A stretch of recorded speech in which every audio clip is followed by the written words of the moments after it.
வருகிறேன். இப்போ நான் கதை சொல்ல போகிறேன்.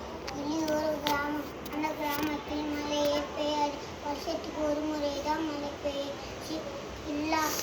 செடி கொடி இல்லாமல் வறண்டு காணப்படும். அந்த ஊரில் வினோத் என்ற சிறுவன் இருந்தான். அந்த சிறுவனுக்கு மரங்கள் மிகவும் பிடிக்கும். அவன் ஒரு நாள் தொலைக்காட்சி பார்த்து கொண்டிருந்தான். அதில் மழைநீர் சேகரிப்பு கிணறு, குளம், தொட்டி பற்றி சொன்னார்கள். அவனது தந்தை அந்த ஊரின் தலைவர். அவர் அடுத்த நாள் கிராம மக்களுடன் பேசினார். அவங்க சம்மதிச்சிட்டாங்க.